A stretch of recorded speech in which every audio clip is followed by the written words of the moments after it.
결혼 8년 차였습니다. 평범한 가정을 꾸리고 있다고 믿고 있었고 누구나 그렇듯 지루하고 반복적인 일상 속에서도 크고 작은 다툼은 있어도 결국 화해하고 서로를 믿으며 살아가고 있다고 생각했어요. 저는 중소기업 사무직에서 10년 넘게 일하며 매일 비슷한 하루를 보냈습니다. 아내는 제과점 프랜차이즈 매장에서 근무하면서 손님들과 웃으며 이야기하는 걸 좋아한다고 자주 말했었죠. 우리가 가진 삶은 특별하지 않았지만 최소한 서로에 대한 신뢰 하나로 버티며 살아가고 있다고 저는 믿었습니다. 그러나 그 믿음은 송두리째 무너지고 말았습니다. 이상한 기미는 아주 사소한 데서 시작됐습니다. 예전에는 집에 들어서면 저녁이 준비되어 있었고 피곤하더라도 같이 식탁에 앉아 오늘 있었던 일을 나누곤 했습니다. 그런데 어느 날부터인가 저녁 대신 배달 음식이 테이블 위에 놓여 있었고 그냥 라면 끓여 먹거나 오늘 너무 힘들어라며 대충 넘어가려는 일이 잦아졌습니다. 처음에는 단순히 매장에서 힘든 일이 많아진 줄 알았습니다. 하지만 갈수록 아내의 말수가 줄었고 휴대폰은 손에서 놓는 법이 없었습니다. 예전엔 전혀 신경도 안 쓰던 사람이 화장실, 잠깐의 외출, 심지어 샤워할 때도 휴대폰을 꼭 챙겨 다니는 걸 보면서 저는 불안해졌습니다. 저는 처음엔 그저 스트레스 때문이려니 생각했습니다. 하지만 시간이 갈수록 집안의 공기가 이상해졌습니다. 웃음도 줄었고 대화도 줄었습니다. 어떤 벽 같은 것이 둘 사이에 쌓이는 걸 느끼고 있었지만 저는 겁이 나서 그 벽을 들여다보려 하지 않았습니다. 그러나 진실은 결국 제 앞에 모습을 드러냈습니다. 어느 날 새벽 2시쯤 화장실이 급해 잠에서 깼습니다. 거실 쪽에서 불빛이 새어나오는 걸 보고 조용히 나가봤습니다. 아내가 휴대폰으로 누군가와 메시지를 주고받고 있었는데 화면 속에 보이는 글자보다는 아내 얼굴에 걸린 미묘한 미소가 더 불길했습니다. 저는 심장이 쿵 내려앉는 느낌을 받았고 그 장면을 본 순간마저 방으로 돌아와 눈을 감아버렸습니다. 마주치고 싶지 않았던 겁니다. 진실이 제 인생을 한순간에 무너뜨릴까봐 무서웠던 겁니다. 그러나 그날을 기점으로 저는 더 이상 모른 척을 할 수 없었습니다. 아내의 외출 패턴을 유심히 살피기 시작했습니다. 카페 모임이야, 베이킹 수업이야, 동네 친구 만나는 거야. 라며 집을 나서곤 했는데 점점 더 수상한 느낌이 들었습니다. 그래서 저는 고민 끝에 증거를 잡아야겠다고 결심했습니다. 흔히 드라마에서 나오는 GPS 장치나 몰래카메라 같은 불법적인 방법은 위험하다는 걸 알고 있었기에 저는 다른 방법을 택했습니다. 아내의 휴대폰이 잠깐 놓여 있을 때 문자 메시지와 카카오톡 대화 내용을 눈여겨봤습니다. 그리고 아내가 외출할 때 사용하는 신용카드 내역과 스마트워치의 위치 기록을 종합적으로 확인하기 시작했습니다. 카드 이용 내역을 보면 분명히 베이킹 학원 근처가 아닌 이상한 카페나 음식점 이름이 찍혀 있었고 위치 기록은 늘 정체불명의 특정 아파트 단지 근처에서 멈춰 있었습니다. 한 번은 제가 일부러 늦게 퇴근하고 있다고 거짓말한 적이 있었습니다. 아내는 그날 저녁 매장 회의가 있다고 했는데 실제로 카드 내역은 한 고급 음식점에 찍혀 있었고 위치 기록은 그 근처 아파트였습니다. 저는 혹시나 싶어 다음 날 그 음식점에 가봤습니다. 계산 내역에 이름이 찍혀 있었고 카드 마지막 4자리도 아내 것과 일치했습니다. 그때부터 머리가 정말 복잡해지기 시작했습니다. 그러던 어느 날 제가 은밀히 확인한 기록 속에서 믿기 어려운 사실을 발견했습니다. 아내가 머물던 장소가 매번 다른 아파트였던 겁니다. 단 한 사람과의 만남이 아니었습니다. 같은 요일 같은 시간대에 재현되는 패턴은 명백했고 그곳에서 찍힌 사진이나 SNS의 간접 흔적들을 추적하다가 아내가 3명의 다른 남자를 번갈아 만나고 있다는 사실까지 알아냈습니다. 더 충격적인 건 그 남자들의 왼손에 빛나는 반지였습니다. 저는 몰래 차량 번호판을 찍고 보험 사이트, 중고거래 앱, SNS 기록들을 교차 검증했고 그 결과를 보고 심장이 무너졌습니다. 그들은 모두 유부남이었습니다. 아내는 무려 3명의 유부남과 각기 다른 요일과 다른 공간에서 만남을 이어가고 있었던 겁니다. 제가 지금까지 믿어왔던 가정, 제가 붙잡고 있다고 생각했던 일상이 한순간에 가짜가 되어버렸습니다. 저는 충격으로 손발이 저려오고 숨이 제대로 쉬어지지 않았습니다. 밥도 넘어가지 않았고 밤마다 식은땀이 흘렀습니다. 처음엔 왜 이런 상황이 되었는지 이유를 찾고 싶었습니다. 하지만 곱씹을수록 억울함과 분노만 치밀어 올랐습니다. 왜 나만 참고 있는 거지? 왜 저 사람들은 아무 죄책감 없이 웃고 떠들고 있을까? 저는 결심하게 되었습니다. 반드시 이걸 법적으로 끝까지 끌고 가겠다고요. 저는 그 순간부터 본격적으로 증거 수집에 들어갔습니다. 카드 내역, 위치 기록, 아내의 거짓말이 담긴 통화 내용, 세 남자와의 대화 캡처, 함께 찍힌 사진 등을 하나하나 모았습니다. 저는 마치 수사관이라도 된 것처럼 밤마다 정리했습니다. 불면증에 시달리며 눈은 충혈됐고 몸은 무너져 내리는 것 같았지만 멈출 수는 없었습니다. 증거가 쌓이면 쌓일수록 손끝이 떨렸습니다. 그리고 어느 날 아내가 전화를 하며 하는 말을 저는 우연히 엿들었습니다. 다음 주에는 내 아내가 출장이라며? 그럼 우리 그때 보자. 순간 머릿속이 번쩍였습니다. 아내가 말한 그 아내, 즉 상대 남자의 아내가 있다는 사실. 그렇다면 이건 단순한 바람이 아니라 구조적인 불륜이었습니다. 저는 결심했습니다. 상대 남자들의 아내에게 사실을 알려주자. 나처럼 배신당하고 모른 채 살고 있을 사람들이라면 나와 손을 잡아줄 게 분명했습니다. 저는 아내의 휴대폰 연락처를 바탕으로 이름과 전화번호를 확보했고 각종 SNS, 오픈 프로필, 주차된 차량 정보를 종합해 결국 세 사람의 아내들을 찾아냈습니다. 그들에게 처음 연락했을 때 당연히 의심을 받았습니다. 하지만 제가 갖고 있던 결정적인 증거를 보여주자 상황은 바뀌었습니다. 한 사람은 충격에 기절했다고 들었고 다른 이는 통곡하며 울었다고 했습니다. 저와 똑같은 피해자들이었고 그들은 더는 침묵하지 않겠다고 결심했습니다. 우리는 그렇게 연합했습니다. 피해자이자 동시에 반격자들로. 우리는 서로 다른 삶을 살다가 같은 배신 앞에 모였고 공동의 적을 마주하고 있었습니다. 그리고 저는 깨달았어요. 이제는 혼자가 아니라는 걸. 그날 이후 저는 법적으로 현실적으로 철저하게 준비했습니다. 상간 소송, 이혼 소송, 증거 정리와 법적 전략. 몸은 무거웠지만 마음 한쪽은 오히려 차분했습니다. 저와 같은 상처받은 사람들이 제 손을 잡아줬고 우리는 진실을 세상에 드러낼 준비를 하고 있었습니다. 세 남자의 아내들과 처음으로 연락을 주고받기 시작한 건 너무도 기묘한 밤이었습니다. 그날 밤 휴대폰 화면을 바라보면서 제 손가락은 떨리고 있었고 상대방에게 이 상황을 어떻게 설명해야 할지 앞이 캄캄했습니다. 호흡이 짧아지고 심장이 쿵 내려앉는 기분의 문자 하나를 보내는 데에도 몇 분씩 시간이 걸렸습니다. 하지만 저는 이럴 때야말로 용기를 내야 한다는 걸 알고 있었습니다. 저는 그들에게 솔직히 말했습니다. 저는 당신 남편과 제 아내가 부적절한 관계에 있다는 확실한 증거를 갖고 있습니다. 믿기 어려우실지 모르지만 사진과 내역, 대화 기록까지 있습니다. 거짓이 아님을 보여드릴 수 있습니다. 이 문자를 보내는 동안 손끝은 얼어붙은 것 같았고 순간순간 휴대폰을 내려놓고 숨을 고르기도 했습니다.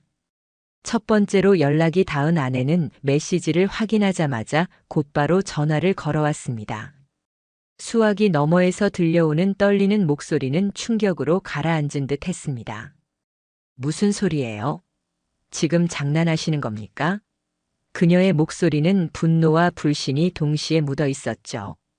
하지만 제가 준비해둔 증거들을 차분히 설명하며 사진 몇 장을 보냈자 잠시 정적이 흐른 뒤 크고 날카로운 절규가 터져 나왔습니다. 이어 거짓말이 아니었군요라는 낮은 탄식이 들려왔습니다. 그 순간 저 역시 가슴이 미어지는 듯 했지만 동시에 혼자가 아니라는 의식이 서서히 찾아왔습니다. 두 번째 아내와 연락이 닿았을 때는 상황이 달랐습니다. 그녀는 믿을 수 없다는 듯 몇 번이고 되물었습니다. 우리 남편이 그런 짓을 했다고요? 아니에요. 절대 그럴 리 없어요. 우리 애들한테 얼마나 좋은 아빠인데. 그러나 증거 파일을 몇 개 보낸 뒤 전화기 너머에서 흐느끼는 숨소리가 이어졌습니다. 말없이 울고 있는 그녀에게 저는 단 한마디 했습니다. 이런 상황에서 우린 피해자입니다. 이대로 모른 채 한다고 해서 문제는 사라지지 않습니다. 잠시 후 그녀는 차분한 목소리로 말했습니다. 저도 가만히 있지는 않을 겁니다. 세 번째 아내와는 더욱 힘든 과정을 거쳤습니다. 그녀는 오히려 저를 의심했습니다. 지금 제 남편을 협박하는 겁니까? 당신이 무슨 권리로 이런 얘기를 합니까? 처음엔 방어적이었죠. 하지만 대화 캡처와 위치 추적 내역, 구체적인 카드 사용 내역까지 보여주자 그녀는 한숨을 내쉬며 무너져 내렸습니다. 말씀대로라면 제 남편은 이미 가정을 버린 거네요. 그리고 마지막으로 이렇게 덧붙였습니다. 이 사실이 진짜라면 저도 끝까지 싸우겠습니다. 그렇게 저는 3명의 아내들과 연결되었습니다. 각자 다른 집과 상황, 다른 삶을 살고 있었지만 우리는 공통의 상처와 배신을 공유하고 있었습니다. 처음 며칠 동안은 혼란과 분노, 불신이 뒤섞였으나 곧 우리는 서로를 믿기로 했습니다. 그날 밤 4사람은 긴 통화를 이어갔습니다. 나는 말했습니다. 이건 단순한 불륜이 아닙니다. 우리 삶을 전부 무너뜨린 관계를 끝까지 파헤쳐야 합니다. 그래서 저는 공식 절차를 밟으려고 합니다. 그러자 한 아내가 차분히 말했습니다. 우린 이제 더 이상 피해자가 아니에요. 우린 살아남아야 할 사람들입니다. 그리고 그들을 반드시 무너뜨릴 거예요. 그 순간 저는 소름이 돋았습니다. 저는 혼자가 아니었습니다. 우리는 일명 배신자 연합이 된 것이었습니다.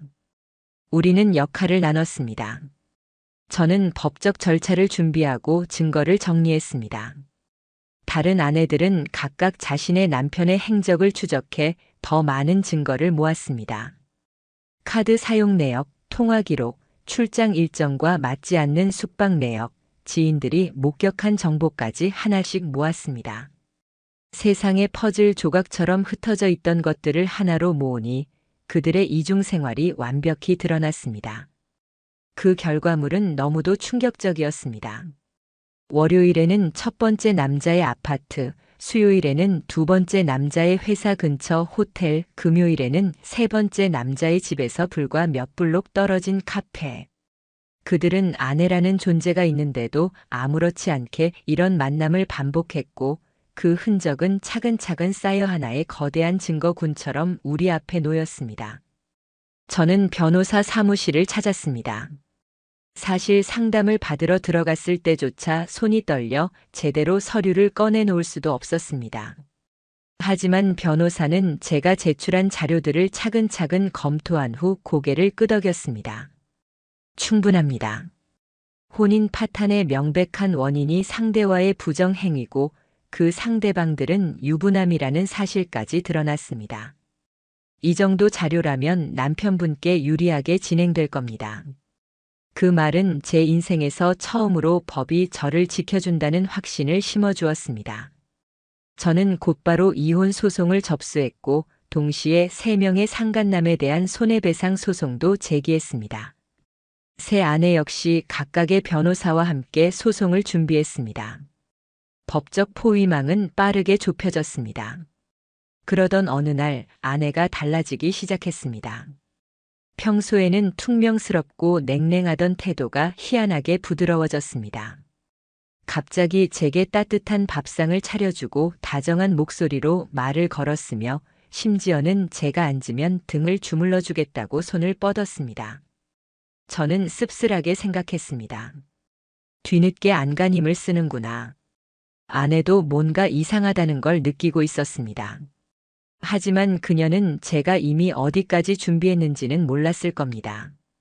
저는 그 사실을 알고 있다는 것 자체로 든든했습니다. 일주일쯤 지난 뒤 드디어 사건은 폭발했습니다. 내용 증명 우편이 각 상간남들에게 동시에 전달된 겁니다. 같은 날 같은 시간에 세 사람의 직장과 집에 도착한 서류는 그들의 일상을 단숨에 뒤엎었습니다.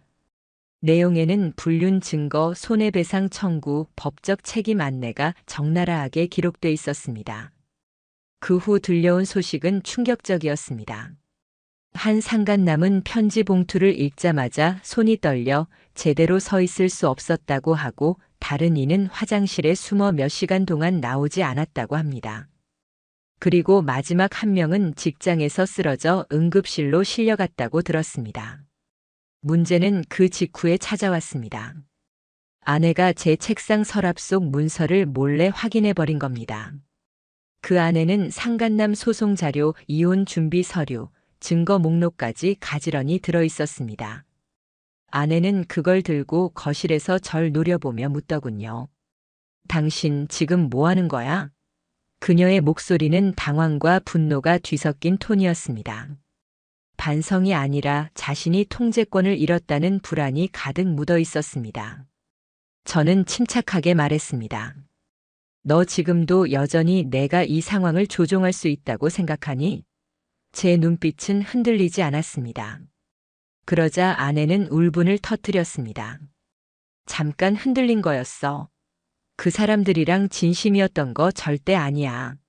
저는 숨이 막히는 듯 했고 목구멍이 타들어가는 듯 했지만 차갑게 말했습니다. 진심이 아니면 3명이나 만났겠어? 그 말은 제가 그동안 쌓아왔던 마지막 연민마저 무너뜨리는 말이었습니다. 결국 아내는 짐을 싸서 본가로 내려갔습니다. 그 길로 그녀 역시 변호사를 선임했습니다. 그리고 저에게 전화를 걸어 말했습니다. 제발 합의하자.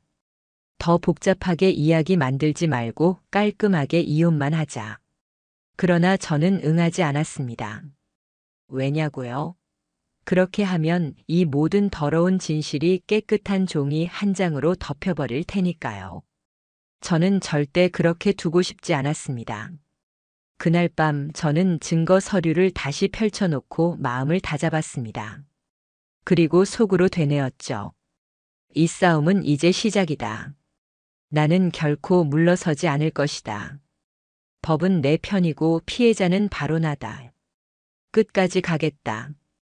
아내가 본가로 내려간 뒤에도 그녀는 집요하게 연락을 해왔습니다. 문자, 전화, 카카오톡, 이메일까지 끊임없이 반복되는 메시지는 거의 애원에 가까웠습니다. 그냥 합의 이혼하자. 서로 힘들게 하지 말자. 아이도 없으니까 이렇게까지 복잡하게 끌 의미가 뭐가 있겠어? 그녀의 목소리와 글자 속에는 애써 차분한 척하는 냉기가 서려 있었습니다. 하지만 저는 단 한 번도 답하지 않았습니다. 왜냐하면 저는 이미 모든 절차를 철저하게 준비하고 있었고 다시는 제 마음이 흔들리게 하고 싶지 않았기 때문입니다. 저는 불륜의 순간을 직접 본 것도 아닌데 증거 하나하나를 모아보니 눈으로 목격한 것보다 더 참혹했습니다. 카드 내역, 위치 기록, 선물 영수증, 대화 캡처 사진. 제가 정리한 파일은 두꺼운 서류철 몇 권이 되었고 이만큼의 증거가 있으면 법정에서도 뒤집을 수 없을 거라 변호사는 장담했습니다. 3명의 상간남에 대한 손해배상 소송은 이미 접수돼 있었고 동시에 아내와의 이혼 소송도 진행 중이었습니다. 제 머릿속은 이미 끝까지 간다라는 한마디로만 가득 차 있었습니다. 하지만 반대편의 움직임도 만만치 않았습니다. 3명의 상간남은 각자 자신을 방어하기 시작했습니다. 첫 번째 남자는 변호사를 통해 우발적인 일탈, 순간적인 실수라고 주장했고, 두 번째 남자는 이미 아내와 불화가 심했고 관계가 오래전부터 소원했다라며 책임을 줄이려 애썼습니다. 가장 황당한 건 세 번째 남자였습니다. 그는 뻔뻔하게도 아내가 먼저 유혹했다고 주장했습니다. 심지어 자신이 피해자라는 듯 말하더군요. 그 말이 제 귀에 닿았을 때 분노로 손이 떨려 주먹이 움켜쥐어졌습니다. 하지만 다행히도 그들의 말은 준비한 증거들 앞에서는 무용지물이었습니다. 그들은 메시지를 지운 줄 알았지만 일부는 그대로 남아 있었고 클라우드에서 복구된 흔적까지 확보해 두었습니다. 그 안에는 아내가 분명히 먼저 전화를 걸고 먼저 만나자고 하고 먼저 보고 싶어 죽겠다는 메시지를 보낸 기록이 있었습니다. 제가 그 메시지를 하나하나 읽어나갈 때마다 손끝이 얼어붙은 듯 차갑게 굳어갔습니다. 그러나 아이러니하게도 그것이야말로 그들의 거짓을 부수는 칼이 되어 주었습니다. 한편 아내는 자신을 피해자인 척 포장하기 시작했습니다. 저는 그녀의 SNS를 보고 경악했습니다. 사랑은 타이밍이다. 나를 가장 이해해준 사람이 사실 남이었다니 아이러니하다. 이런 글귀들을 올리며 마치 자신의 불륜을 감정적인 사랑으로 치환해버리는 겁니다. 그 글에는 동정을 보내는 댓글들이 붙기도 했습니다. 누군가의 눈에는 그녀가 단순히 사랑에 빠진 불쌍한 여자로 비춰졌을 수도 있습니다. 하지만 저는 알았습니다. 그것이 단순한 자기 합리화이자 교묘한 공격이라는 걸.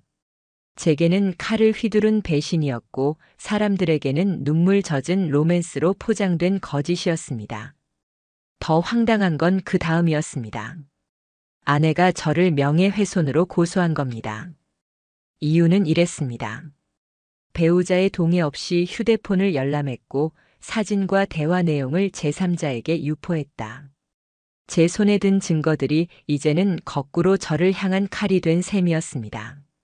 순간적일지라도 저는 멘붕 상태에 빠졌습니다. 내가 이 지경까지 당했는데 이제는 가해자라고 뒤집어 씌우려는 건가? 하지만 다행히도 제 변호사는 침착했습니다. 걱정하지 마세요. 불법적으로 해킹하거나 몰래 설치한 것도 아니고 혼인 관계 내에서 정당한 의심으로 확보한 겁니다. 그리고 제3자 유포라는 것도 상간남들의 아내들에게 알린 것에 불과하죠. 그들은 바로 직접적인 이해 당사자입니다. 변호사의 말 한마디에 심장이 조금은 진정되었습니다. 실제로 그 고소는 각하되었습니다. 법적으로 불법성이 없다는 판단이 나온 겁니다. 그제야 마음 한구석에 자리 잡은 두려움이 서서히 사라졌습니다. 그러나 사건은 여기서 끝나지 않았습니다. 이미 온라인 커뮤니티와 지역 언론에 소문이 퍼지기 시작했습니다. 아내가 유부남 3명과 불륜, 남편이 상간남 소송 진행이라는 제목으로 익명 게시물이 돌아다녔습니다. 물론 이름은 나오지 않았지만 주변 사람들은 눈치를 채기 시작했습니다. 직장의 동료, 가족, 지인들이 은근히 저를 보며 속삭였고 어떤 친척은 대놓고 묻기도 했습니다. 그거 혹시 너네 얘기 아니야? 이 소문은 아내에게 2번째 지옥이 되었습니다. 아내는 결국 저에게 전화를 해 애원하기 시작했습니다. 이런 소문까지 나면 난 정말 끝장이야. 제발 멈춰줘. 이 정도면 됐잖아. 하지만 저는 답하지 않았습니다. 가슴 한쪽이 흔들렸지만 스스로 마음을 다잡았어요. 나는 피해자다. 이건 정의다. 멈추는 순간 다시는 기회가 없다.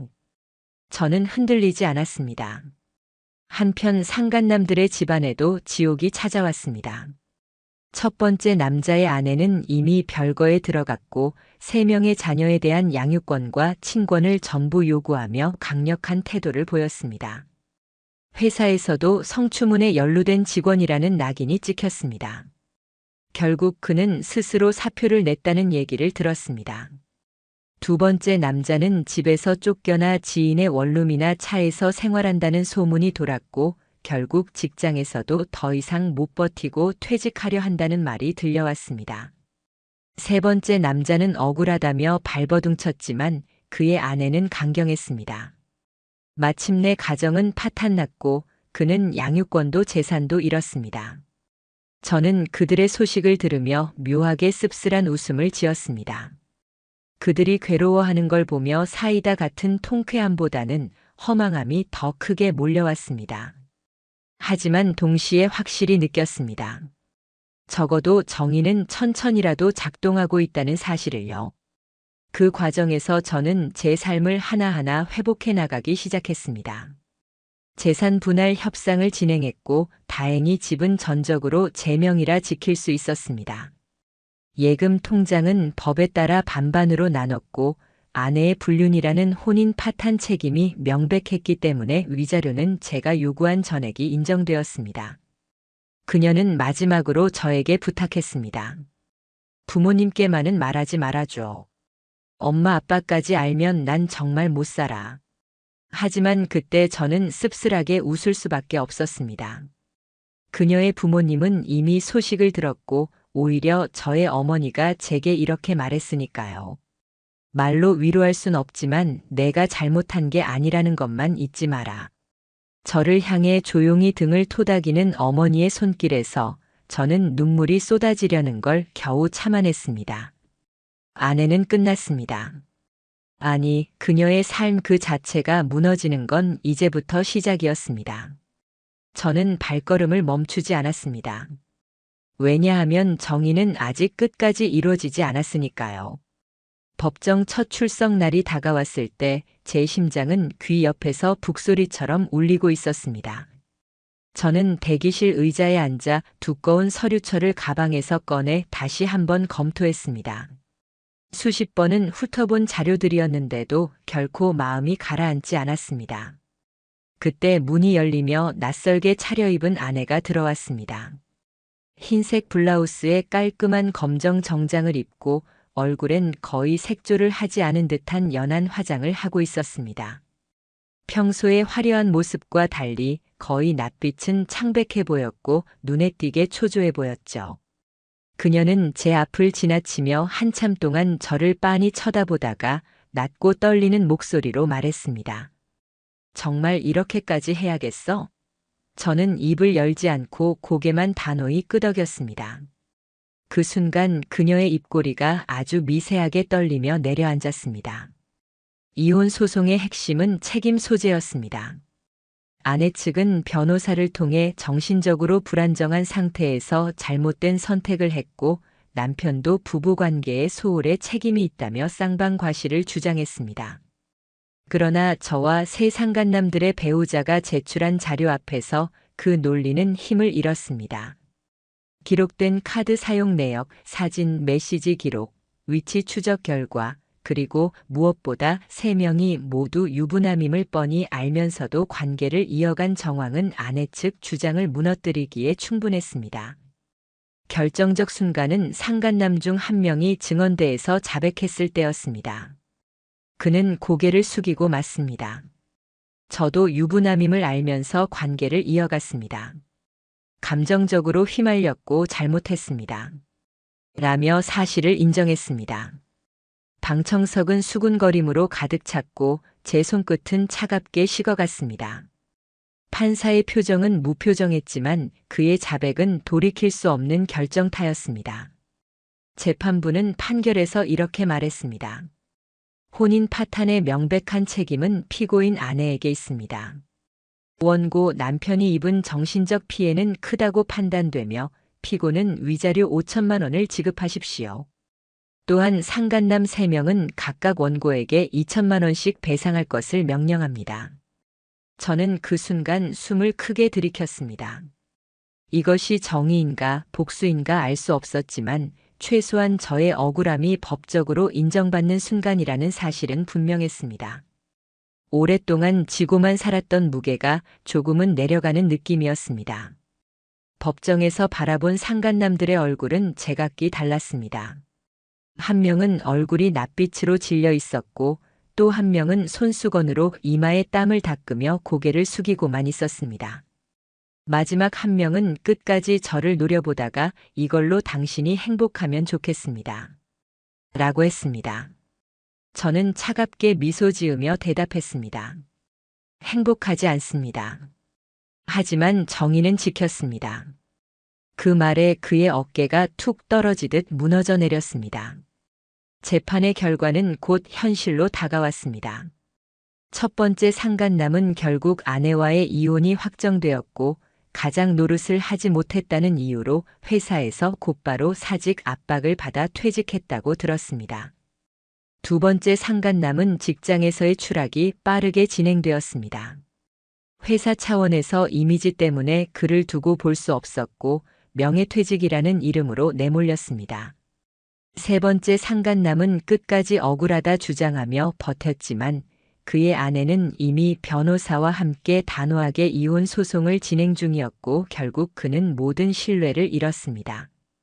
그리고 제 아내, 이제는 전 아내라고 불러야겠죠. 그녀는 판결 이후 급격히 나락으로 빠져들었습니다. 위자료와 변호사 비용을 감당할 방법이 없어 자동차를 팔고 다니던 직장에서도 눈치를 보며 퇴사했습니다. 결국 이사까지 해서 작은 원룸으로 옮겼다고 들었습니다. 어느 날 저에게 문자를 보냈습니다. 진심으로 미안하다. 나 벌 받을게. 이제 그만 멈춰줘. 그 문자를 보고도 제 분노는 가라앉지 않았습니다. 지금 와서 벌을 받겠다고. 그 순간 내가 무너져가고 있을 때 내가 웃으며 메시지를 보내던 모습이 생각 안 나. 제 마음속 울분은 쉽게 가라앉지 않았습니다. 심지어 그녀의 가족들까지 저를 찾아와 부탁했습니다. 우리 딸이 잘못한 건 맞습니다. 하지만 인생을 이렇게까지 망가뜨리려 하시는 건 너무 가혹하지 않습니까? 저는 냉정하게 말했습니다. 저는 법이 정한 절차만 밟았을 뿐입니다. 제가 받은 고통은 당신들이 상상도 못할 겁니다. 그녀가 한 행동은 단순한 실수가 아니라 저의 인생 전체를 무너뜨린 배신이었어요. 말하는 순간 제 목소리는 떨렸지만 동정 따위는 없었습니다. 저는 여기서 멈추지 않았습니다. 상간남들에게 따로 내용 증명을 보냈습니다. 공식적인 사과문을 작성해 제출하지 않으면 언론과 인터뷰를 검토하겠다고도 밝혔습니다. 물론 실명을 직접 공개하는 것은 불가능했지만 그 경고는 충분히 무게가 있었습니다. 며칠 뒤 제 우편함에는 두툼한 봉투 3개가 차례로 들어왔습니다. 손이 떨리며 한 통씩 열어보았습니다. 첫 번째 사과문. 저의 경솔한 행동으로 가정을 파괴했습니다. 반성하고 있습니다. 피해를 입은 분들께 진심으로 사과드립니다. 평생 죄책감을 안고 살겠습니다. 두 번째 사과문. 가정을 가진 사람으로서 절대 해서는 안 될 행동을 했습니다. 제 욕심으로 인해 많은 사람들에게 상처를 줬습니다. 변명하지 않고 사죄드립니다. 세 번째 사과문. 제 잘못을 부인할 길이 없습니다. 저는 죄인입니다. 제가 뿌린 대가를 받겠습니다. 이 사과가 아무 의미 없다 해도 기록으로 남기고 싶습니다. 그 종이들을 손에 들었을 때 눈앞이 흐려지고 손끝이 떨렸습니다. 저는 비로소 깨달았습니다. 복수는 상대를 박살내는 것만이 목적이 아니라 잃어버린 제 자존심과 제 존재를 확인하는 과정이라는 걸요. 그 순간 저는 마음 깊숙한 곳에서 묘한 자유를 느꼈습니다. 상처가 완전히 치유된 건 아니지만 최소한 상처 위에 정이라는 붕대를 감을 수 있게 된 겁니다. 그 붕대는 피 대신 제 자존심을 지켜주었고 이제는 제가 당당히 서 있을 무대가 있다는 사실을 알게 해주었습니다. 아직 남은 과정이 있었습니다. 소송은 마무리됐지만 저는 끝내 그들에게서 배운 한 가지를 잊지 않으려 했습니다. 배신한 자들이 무너지는 걸 보면서도 저는 결코 웃지 않았습니다. 그건 단순히 쓰디쓴 현실이었으니까요. 오히려 스스로 다짐했습니다. 나는 다시 시작할 수 있다. 다시는 이런 배신을 허용하지 않겠다. 그 모든 소송 절차가 끝나고 법원에서 마지막 판결문을 손에 쥐었던 날, 저는 한참 동안 아무 말도 하지 못한 채 판결문만 들여다보고 있었습니다. 흰 종이 위에 인쇄된 판사의 글귀들이 칼처럼 제 마음을 파고들었고 손끝이 떨릴 정도로 무게감이 있었습니다. 사실상 저는 완전히 이겼습니다. 이혼 소송에서도 상간남 소송에서도 위자료와 손해배상 모두에서 그리고 법적으로나 사회적으로도 상대들이 저에게 저질렀던 배신이 명백하게 드러난 순간이었죠. 하지만 그날 밤 집에 돌아와 침대에 누워 천장을 올려다보았을 때 저는 웃지 않았습니다. 승리의 쾌감 같은 건 없었습니다. 오히려 허무함이 엄습해왔습니다. 저는 제 스스로에게 물었습니다. 이게 끝일까? 나는 이긴 게 맞는데 왜 이렇게 씁쓸할까? 마음이 텅 비어버린 듯 공허했고 어느 한쪽에서도 위로받지 못한 기분이었습니다. 그럼에도 시간이 흐르면서 저는 서서히 달라지는 자신을 발견했습니다. 집안의 공기가 정리되는 걸 느꼈고 아침에 눈을 떴을 때 더 이상 불안에 시달리지 않게 되었습니다. 휴대폰 알림이 울려도 혹시나 아내의 거짓말이나 상간남들의 흔적일지 의심하지 않아도 되는 나날이 찾아왔습니다. 사람은 정말 이상한 존재인지 지독한 상처가 남아있어도 시간이 챙겨주는 미세한 자유가 있었습니다. 몇 달 뒤 우연히 전 아내의 근황을 듣게 됐습니다. 예전에 그녀가 얼마나 당당하고 활발했는지 저는 알았습니다. 그런데 지금은 반지하 원룸에서 혼자 살고 있다는 소식을 들었습니다. SUV 차량을 중고로 팔았고 예전 친구들조차 거의 연락을 끊었다더군요. 처음 듣고는 드디어 대가를 치르며 살고 있구나라는 생각이 들었지만 이내 묘한 허무함이 다시 밀려왔습니다. 더 충격이었던 건 전 아내가 여전히 자신의 잘못을 정확히 인정하지 않고 있다는 점이었습니다.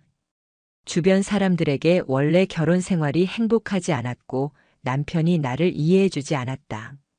그래서 조금 흔들린 것일 뿐이다라고 호소하며 책임을 희석시키려 했습니다. 마치 본인이 상황의 피해자라도 되는 듯 이야기를 왜곡한 것이었습니다. 저는 그 말을 전해 듣고 웃음조차 나오지 않았습니다. 그녀는 끝까지 자기 잘못을 직시하지 못한 겁니다. 상간남들의 근황 역시 들려왔습니다. 첫 번째 남자는 회사에서 결국 징계를 받았습니다. 결혼 생활은 완전히 무너졌고 부인은 아이들과 함께 아예 해외로 이주했습니다. 그는 지방지사로 좌천돼 원룸에서 혼자 산다고 했습니다. 그리고 늘 술에 의지하며 직장 동료들과도 완전히 단절된 삶을 살고 있다고 들렸습니다. 두 번째 남자는 명예퇴직을 당하듯 회사를 떠난 뒤 우울증 치료를 받고 있다는 소식이 들렸습니다. 숱한 심리 상담을 받았지만 가족이 떠나버린 그 공허함을 채울 길이 없었던 모양입니다. 그가 SNS에 남긴 글귀를 누군가 캡처해서 제게 보여주었습니다. 한순간의 욕심이 내 인생을 송두리째 바꾸어 버렸다. 그 글을 본 순간 저는 아이러니하게도 통쾌함보다는 씁쓸한 연민이 먼저 다가왔습니다. 세 번째 남자는 사과문을 가장 진지하게 썼던 인물이었습니다. 그는 다른 이들보다 자신의 잘못을 비교적 분명하게 인정했었습니다. 그러나 그것으로도 가족은 지키지 못했습니다. 그의 아내는 단호했고 결국 그도 양육권과 집, 그리고 사회적 신뢰를 잃었습니다. 그는 최소한 후회하고 반성하는 태도를 보였지만 현실은 그에게 전혀 관대하지 않았습니다. 이 세 사람의 공통점은 단 하나였습니다. 누구도 자신을 끝내 철저히 책임지려 하지 않았다는 것. 늘 주변 탓을 했고 저를 향해선 운이 나쁘게 잔인한 상대를 만났다라는 식으로 말했습니다. 괜히 저 남편한테 걸려서 이렇게 된 거야. 그 말을 들었을 때 저는 다시 한번 확신했습니다. 이건 단순히 불륜 사건이 아니었다는 것을. 이들은 사람을 사람으로 보지 않았고 가정을 무너뜨리는 파괴를 하면서도 죄책감조차 없는 자들이었습니다. 그들을 덮친 건 제 분노가 아니라 정의의 절차였고 그 정의는 결국 그들에게 고통이었습니다. 반대로 저에게는 무너진 마음을 일으켜 세우는 유일한 방법이었습니다. 그 후 저는 조용히 제 삶을 재정비하기 시작했습니다. 작은 집을 새로 얻었고 회사 생활에 다시 몰입했습니다. 도망치듯 보냈던 시간에서 이제는 하루 일과를 차분히 누릴 줄 알게 되었습니다. 다시는 같은 실수를 반복하지 않겠다고 다짐했습니다. 또한 누군가와 새로운 관계를 맺게 될 때 이제는 상대방을 맹목적으로 믿지 않고 서로를 존중하며 관계를 세워야 한다는 걸 뼈저리게 배웠습니다. 가끔은 남은 미련이 불쑥 찾아오기도 했습니다. 그때 내가 좀 더 빨리 알았더라면, 조금 일찍 대처했더라면, 그러나 이제 그런 질문에는 굳이 답을 찾으려 하지 않습니다. 그건 역시 제가 안고 가야 할 몫이니까요. 사랑은 달콤했지만 그 달콤함보다 배신의 상처가 훨씬 깊게 남습니다. 하지만 그럼에도 불구하고 오늘 제가 존재한다는 것은 그 모든 과정을 견뎌냈다는 증거입니다. 저는 언젠가 제 아이에게 혹은 가까운 후배에게 이런 말을 남길 겁니다. 나는 도망가지 않았다. 끝까지 싸웠고 책임을 물었고 정의를 지켰다. 그 한마디는 제 존재의 증거이자 스스로를 지탱하는 힘입니다. 이 이야기를 지금 보고 듣는 분들 중 어떤 이는 비슷한 상처를 겪고 있을지도 모릅니다. 그렇다면 꼭 말씀드리고 싶습니다. 당신은 잘못한 게 없습니다. 잘못은 결코 당신이 아닙니다. 당신은 믿음을 지켰고 신뢰를 존중했을 뿐입니다.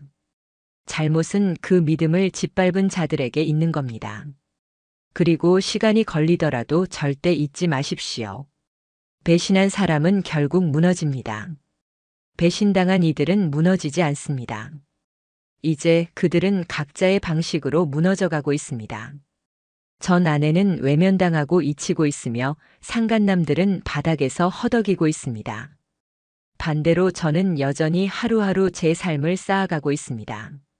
무너지는 건 제가 아니었습니다. 무너지는 건 그들이었고 다시 일어서는 건 저였습니다.